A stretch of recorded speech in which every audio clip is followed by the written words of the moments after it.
Hey everyone and welcome. Today we're going to talk about something that's, honestly, it's pretty life-changing. We're going to dive into how these tiny, everyday habits can actually help us live healthier, happier, and even longer lives. It's all about the simple changes that, believe it or not, make a massive difference. Alright, so here's the deal. I'm not just talking about this stuff, I'm actually doing it. I'm taking on this challenge myself, and I'd love for you to come along for the ride. Think of it as our little experiment. Together, we're going to find some really practical, positive steps that can give our well-being a serious boost. So, you ready? Let's get into it. So, this whole daily habits challenge, the idea behind it is so simple, but it's a total game changer. It all comes down to one word: consistency. We're not talking about, completely flipping your life upside down overnight. No, we're talking about small things you can do every day, these little actions that build up and create this incredibly strong foundation for a really vibrant life. Okay, but before we jump into all the good stuff, let's get real for a second. Let's talk about the hurdles. Because, actually putting these healthy habits into practice, it's not always easy. It's definitely not always a walk in the park, and I think it's super important to understand why it can be so tough. So just take a second here and think about it. What really gets in your way? What are the things that stop you? Just naming those challenges, acknowledging them, that's literally the first step to getting past them. And I need you to know you are so not alone in feeling this way. And you know what's really wild when you look at this list? It's how all these things are connected. It's like a domino effect, right? Maybe some mobility issues make it a little harder to get out of the house. Well, that can lead straight to feeling isolated. And when you're lonely, man, that just zaps your motivation, doesn't it? It makes staying on the couch feel, well, permanent. It's a tough cycle, for sure. But here's the great news. It is absolutely a cycle we can break. Okay, so we've laid out the problems, we've named the hurdles. Now for the fun part. Let's start talking about the pathways forward, the ways to get to a healthier, more connected life. And trust me, these paths are way more accessible than you might think. Really, it all boils down to these three key things. I like to think of them as the three legs of a stool. You need all three to have a solid, stable foundation for your health. Take one away, and things get pretty wobbly. So first up, getting physical. And hey, let's be clear, nobody's saying you need to go run a marathon. No way.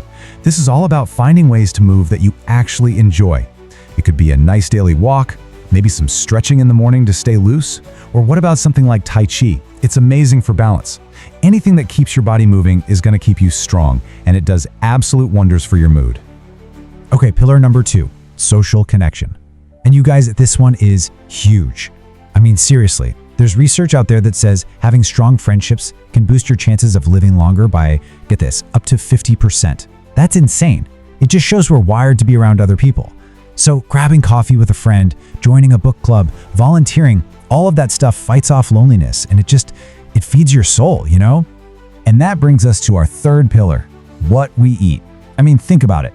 The food we put in our bodies is literally the fuel for everything we do. It powers our cells, and eating a balanced diet, full of colorful fruits and veggies and whole grains, it doesn't have to be some big complicated thing. But the impact it has on our energy, our mood, and our health down the road, it's just massive. So I can talk about these three pillars all day, but I think it's way more powerful to see how they work in real life. So I want to tell you a quick story that just perfectly captures this. I want you to meet Anna. And this quote, wow, it really says it all. You see, after Anna retired, she felt a little lost, adrift. And that's so common, right? But then she found something new, and it totally changed everything for her. It just shows you the incredible power of finding a new routine that gives you a real sense of purpose. I mean, just look at this transformation. It's amazing, isn't it? Before, she was feeling less active, kind of missing that get up and go feeling. But after joining a local gardening club, bam! She's got more energy, she's passionate, she's made a whole new circle of friends, and get this, she even started eating healthier just by growing her own veggies. How cool is that? And here's the real secret sauce to her story. The magic wasn't just the gardening. The gardening club was the thing that brought all three of our pillars together. Think about it. She got physical activity working in the dirt, she got social connection with her new friends, and she got healthy food that she grew with her own hands. It is the perfect real-world example of how this all works together. Anna's story is just so inspiring, isn't it? It just goes to show you that this isn't some pie-in-the-sky idea. It's totally doable. It's actually a big reason why I started this challenge for myself. So, let's bring it back to you. Your journey, your story. It can start right now, today, with just one tiny step. So if you're going to remember anything from our time together, let it be this. The keys to a fuller life are simple. Move your body in ways that feel good, reach out and connect with people, and feed yourself good, nourishing food. That's it. That's the blueprint. And please, please remember this. This is not about being perfect. It's about progress. Every small positive choice you make is a little win. And those little wins, they add up. They build on each other. And before you even realize it, you've created this richer, more amazing life for yourself. You really do have the power to do this. So, I want to leave you with a question. Think about it. What's one small thing you do or could do that just makes you feel good? I'd really love to hear about it, to know what daily habits bring you a little bit of joy. Thanks so much for hanging out with me for this explainer.